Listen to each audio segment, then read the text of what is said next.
Bom dia, queridos amigos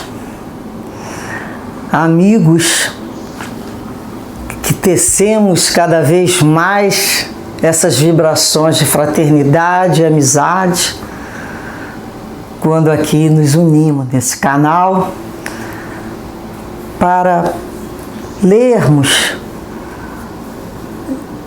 esses textos tão profundos que Emmanuel nos traz, psicografados por Chico Xavier, no livro Vinha de Luz.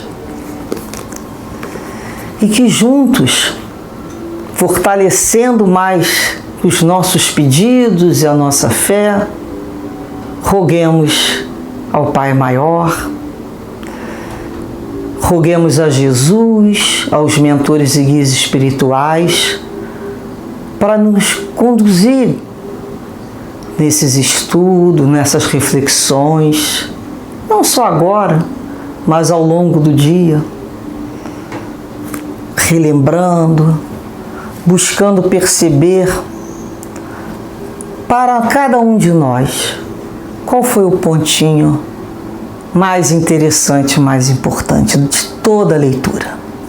Em que momento isso avivou a nossa alma.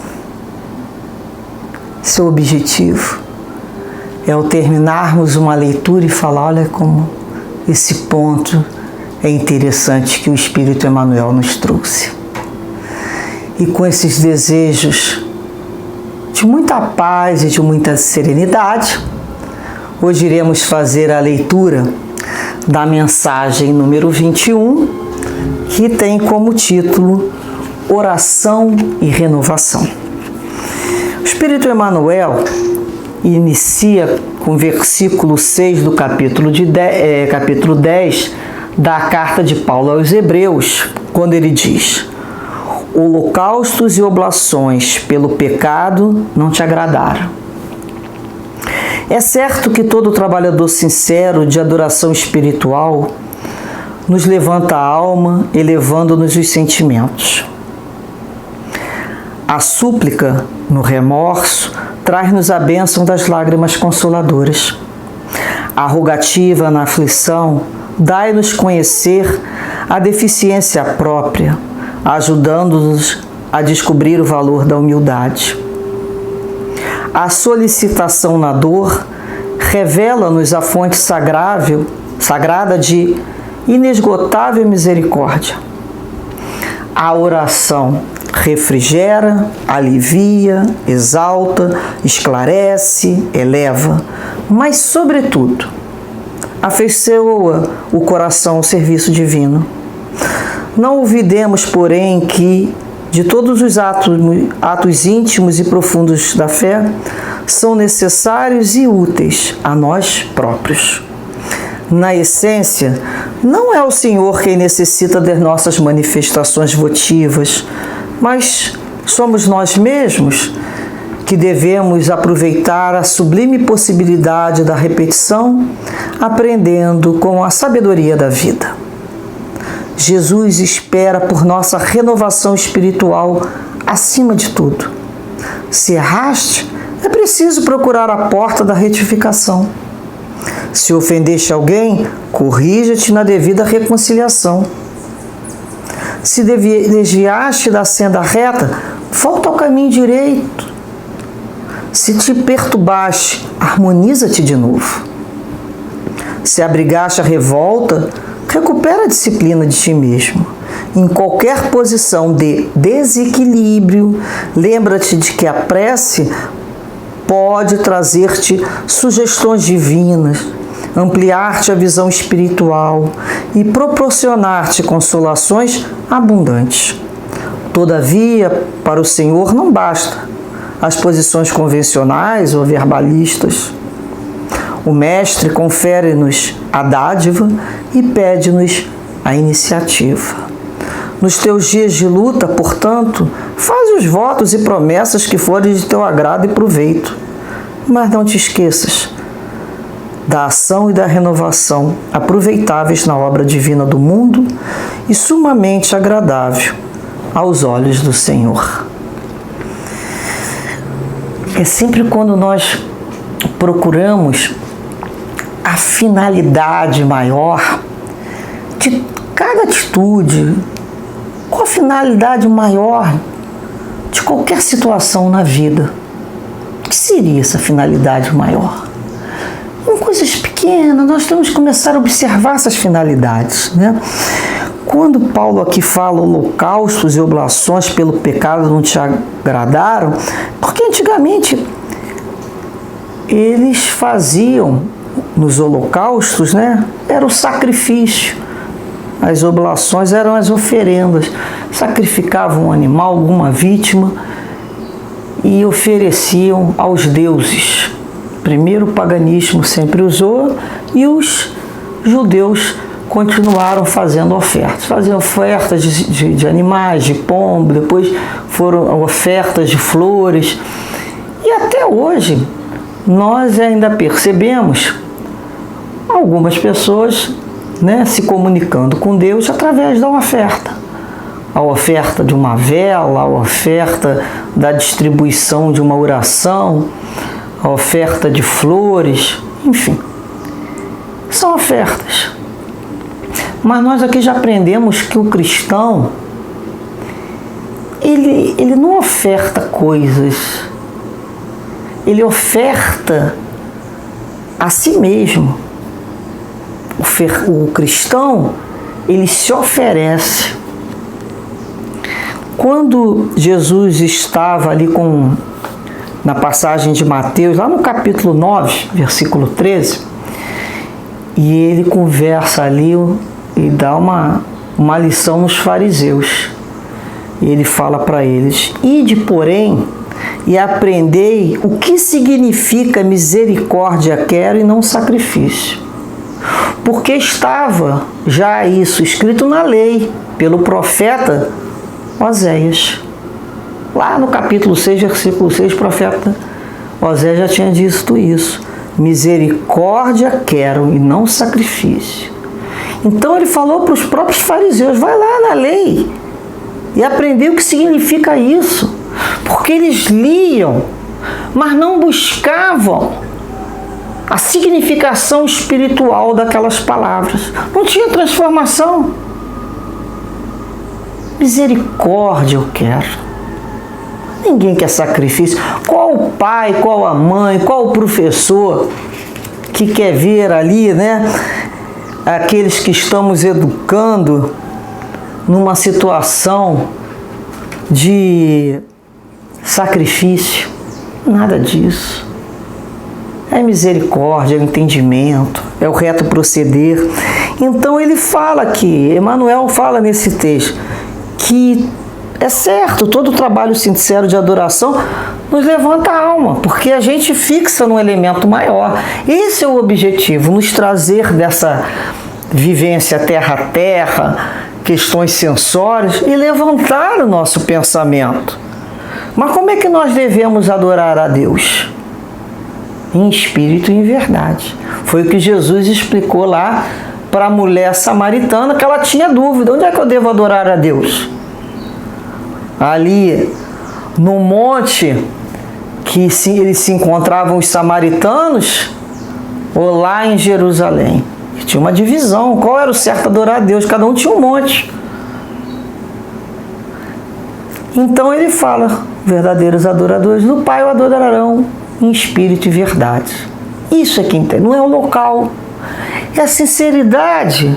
Então é aquele momento que a nossa súplica ali de remorso, né, de arrependimento, traz aquelas lágrimas que nos consolam. A gente vai expurgando, né, da nossa alma, através do arrependimento, através do reconhecimento das nossas necessidades, das deficiências que cada um de nós trazemos, a necessidade, o valor da humildade.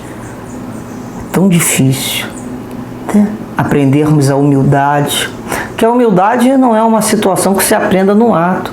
A humildade é a reunião de várias atitudes do cristão, quando ele compreende realmente a humildade com Jesus nas questões mais íntimas da alma.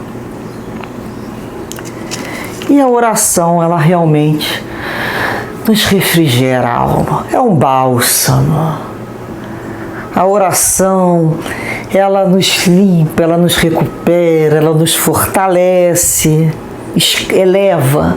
É quando ela nos eleva, quando a gente poderíamos dizer, nos despimos diante de Deus, tiramos essas castas, mentiras da personalidade e nos colocamos na oração, nós nos elevamos, porque nos libertamos do peso da matéria, dos pensamentos materiais. E nesse momento que nós nos elevamos, nós permitimos o encontro com o plano espiritual. Porque existe dentro dos canais de vibração um limite para aquele espírito se aproximar de nós. Mas nós temos que nos elevar para que haja cada vez mais esse encontro, para que nós consigamos perceber as instruções dos guias e mentores espirituais, né? Como a doutrina espírita já nos explicou. É uma abertura, é como se fosse uma flor que se abre, uma flor estelar, para receber esses eflúvios que vêm do mais alto. Se eu estou aqui rezando, pensando aqui que eu tenho que comprar alho, ou então estou rezando, mas estou com raiva de fulano, estou magoado, isso é um peso. Eu não consigo elevar. Eles vão se aproximar, mas eu não vou conseguir perceber. Então somos nós que temos que também nos desprender para conseguir esse ponto de encontro. Nós temos que nos elevar e eles descem até nós. Existe um ponto mínimo de encontro. Então tem uma parte que é nossa. Então quando a oração é verdadeira, é quando a gente fala a oração de uma mãe por um filho com dor e aflição, ela arrebenta a porta do céu, não foi o que o Chico falou? Porque ela se eleva, ela vai numa imensidão de força. Então é a força que nos move. Que tipo de força é essa?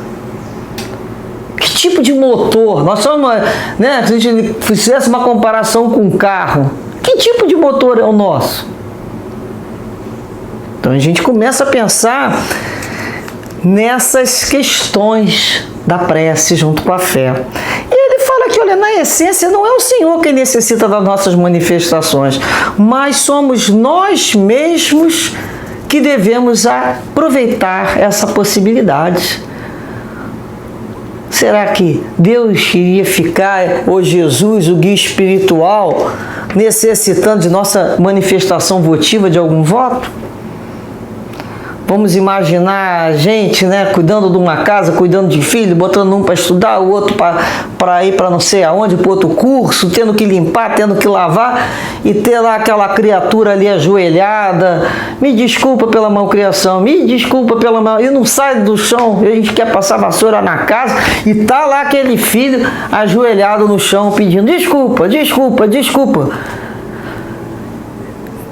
Aí a gente olha e fala que, olha, sai dessa posição e vai arranjar um serviço, pega uma vassoura e vai ajudar em alguma... Você vai ser mais útil do que ficar indo. Já pediu desculpa, já desculpei, não é mesmo? Agora vai fazer alguma coisa, por favor, e sai do meu caminho. Nós não falaríamos isso? Imagina se um guia espiritual, né, um espírito nível de Jesus, teria alguma validade. Ele quer sinceridade ali, aquele sentimento de arrependimento, do reconhecimento do engano. Após o reconhecimento do engano, tomar o caminho certo. É só isso. Agora, se você também não se arrepende, por que você vai mudar de caminho? Você acha que continua certo. Não muda nada. Você está fazendo uma coisa só exterior. Então é quando ele fala aqui, Jesus está esperando a nossa renovação espiritual, sim. Então, se eu errei, eu tenho que procurar a porta da retificação. Retificar. É quando eu pego lá o mapa e vou mudar aquela forma de caminhar. Eu cheguei à conclusão, eu errei. Não está dando certo. Então, eu vou retificar minhas atitudes. A minha não funcionou. Do jeito que eu penso, do jeito que eu quero. Ah, mas eu não sou maravilhosa. Olha, o tanto é que a consequência está sendo ruim. Então é quando eu percebo, eu ofendi alguém. Vou me corrigir na devida reconciliação, fui eu que ofendi. Eu tenho a obrigação. Então ficar lá ajoelhado pedindo perdão. Tem que ir lá e aprender a me reconciliar, sim. Mas sem vaidade, humildade, permitindo aquela reconciliação, não impedindo a possibilidade de reencontro. Quando a gente fala aqui em reconciliação, não devemos nós sermos a criatura que vai impedir a reconciliação. A gente pede desculpa. Se o outro aceitar, que bom. Se não aceitar, a gente continua orando, fazendo as nossas preces, lembrando para que ele consiga nos ver de uma forma diferente. Porque às vezes a gente perturbou tanto a cabeça da criatura que ela, por mais que a gente peça desculpa, ela não está acreditando. Então a gente começa a rezar e pedir, meu Deus, que ela consiga me ver sob um novo ângulo, que ela consiga me aceitar e que eu consiga perceber como fazer, porque é importante eu recompor com a vida. Então ele fala aqui, ó, se você se desviou da senda reta, você já não sabe que está no caminho errado? Que está no caminho que está te fazendo mal? A gente não sabe quando o caminho, a nossa consciência faz isso aqui, não vai fazer bem para mim. Mas eu estou gostando, mas eu estou machucando o outro que convive comigo. O que eu tenho que fazer? Volta ao caminho. Eu vou ter vergonha. A vergonha é conhecer o erro e se manter nele. Como é bonito a gente reconhecer que errou e tentou. Não consegui. Às vezes é um vício. Acha que um vício termina de um dia para o outro? Tem gente que fala, peguei naquele dia, decidi, nunca mais e nunca mais aconteceu. Eu dou meus aplausos, porque todos aqueles vícios que eu tive que me livrar, eu não consegui sim. Porque não existe receita de bolo. Cada um vai encontrar a forma de se reconciliar com a lei e com a vida. Não tem receita de bolo. Que funcionou para outro, não funcionou para mim. Comigo foi mais tempo, foi diferente. Eu tive que encontrar em mim o que me interessava para fazer a troca. Qual era o entendimento? Para cada pessoa funciona de uma maneira. Nós temos que nos conhecer e não ficarmos comparando com o outro. E ele fala aqui, se te perturbaste, harmoniza de novo. Harmoniza-te de novo com a lei. Muitas vezes a gente se perturba e perturba a vida do outro, a vida da comunidade. Então nós teremos que nos harmonizar e nos harmonizar com a lei. Não adianta falar assim, foi mal. Não é foi mal, não. Eu costumo dizer, aquela toalha da mesa que a gente botou estava limpinha. Aí a gente avisa lá, pro filho, pra filha, você vai tomar esse achocolatado aí, cuidado para não derrubar isso na mesa. Acabei de botar essa toalha. E continua fazendo, gestos, brincando com as coisas. Olha, toma isso com cuidado, eu acabei de lavar e passar isso aí. Olha, aí o outro tá nem aí. Aí ele vai, esbarra, derruba, suja aquela toalha toda branquinha, antigamente era tudo branquinho, E ele fala o quê? Foi mal? Foi mal. Mas foi mal, mas agora você recolhe a toalha, bota lá no balde de molho, esfrega bem esfregadinho, volta para esfregar de novo, porque às vezes não sai na primeira esfregada, na segunda, na terceira, bota no sol, vai dar teu jeito, eu até te ensino. Enxágua, bota para secar, estica ela bonitinho, depois vamos passar. Vou te ensinar a passar, porque talvez aí você aprenda o valor do que está limpo e organizado, porque dá trabalho. Então não é só foi mal, me arrependo, não, foi mal, então assim é na vida. Foi mal, eu fiz isso na vida, mas eu tenho que reparar com a lei. Por isso que nós somos chamados a reparar com a lei, porque nós chegamos na vida, a lei estava organizada, e a gente sai por aí fazendo um montão de estripulia e depois dizendo foi mal, não, tem que me reparar com a lei. Então é quando nós somos chamados ao processo de reparação. Nós nos arrependemos, que é muito importante, mas depois eu tenho que reparar aquilo que eu desarmonizei.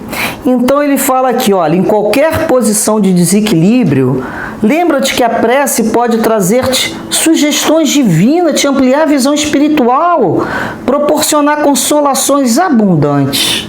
E é verdade. Quantas vezes saímos de uma prece com uma ideia que nós não tínhamos, com uma visão espiritual daquele problema, daquela situação difícil, de forma completamente diferente. Vocês querem ver como acontece muito isso comigo? Antes de dormir, eu faço a minha oração, faço as minhas preces, peço ajuda espiritual e eu acordo e já vejo aquela situação. Sempre falo assim: eu não estou bem não vou resolver isso agora, não estou com cabeça. Mas tem que resolver. Não tem que resolver agora não. Eu tenho tempo aí. Deixa eu dormir, porque depois, nada como um bom sono. O pessoal não falava, o sono, a cama é uma boa conselheira. Não é a cama que é uma boa conselheira. É porque ao dormir, nós nos desprendemos do corpo físico e poderemos nos encontrar, se nós estivermos bem preparados espiritualmente, numa boa vibração, com o nosso guia, com o nosso mentor espiritual, que vai falar assim: vem cá, senta aqui, vamos ver essa situação aqui, ó. Mas não vai ver com os olhos da personalidade, do interesse imediato, não. Vamos olhar isso aqui com uma visão mais ampla. Olha como é que isso aqui que está doendo, como vai ser importante aqui no futuro, para você, para o outro, para a vida. Olha como é que essa situação que está te causando lágrimas, ela mais tarde, aqui, ó, ela vai te dar condições de enfrentar essa outra situação. Vai ensinar outro essa situação. Vamos ver isso aqui de uma outra forma. Como é que é importante você aceitar isso aqui. Então, quantas vezes... Então, são consolações. É aquele abraço espiritual que a gente na prece às vezes sente uma presença do guia, nos envolvendo com aquela vibração tão amorosa, tão bondosa, que dá vontade de ficar ali. Mas não podemos, nós temos que voltar para a vida material. Então, muitas vezes, nós somos aqueles famintos que morremos de fome diante de uma mesa farta, abundante, com as graças de Deus. É na prece, com esse envolvimento espiritual, que a gente vai sentindo que não tem como explicar o outro essa emoção. É única, é individual, não tem receita de bolo. É quando a gente fala para o outro: continua fazendo tuas preces, continua pedindo a Jesus para te dar luz espiritual, pede aos teus mentores espirituais que se aproximem, continua, não desiste. Então, para quem ainda faz votos e promessas, que ainda acredita nisso, faça o que for do seu proveito, mas não te esqueça da ação e da renovação. Portanto, se você, companheiro, ainda entende a vida e a comunicação com o teu guia espiritual, com Jesus, através de algum voto, de uma oferenda, se isso não te faz bem, prossiga. Mas aos poucos vamos já amadurecendo e abandonando essas antigas práticas, porque nosso Deus é Deus de amor e de misericórdia. Ele quer realmente ação, colocar em prática aquilo que nós nos arrependemos e vamos fazer diferente. Colocar em prática todos aqueles ensinamentos de Jesus. E que poderíamos, pensar assim: Senhor, sei que nas minhas preces, nas minhas orações, Tu sorris quando eu intimamente reconheço as minhas dificuldades e prometo modificar, prometo amadurecer, prometo reformular, renovar a minha vida íntima. Sei que Tu sorris, porque ficas alegre, porque sabes que irei ser feliz. isso estará mais perto quando eu assim proceder. E podemos também perguntar: Senhor, o que tu esperas de mim no dia de hoje? Que eu consiga perceber e te revelar muita paz, muita oração e renovação nas nossas mentes e nos nossos sentimentos. Graças a Deus. Fiquem com Deus.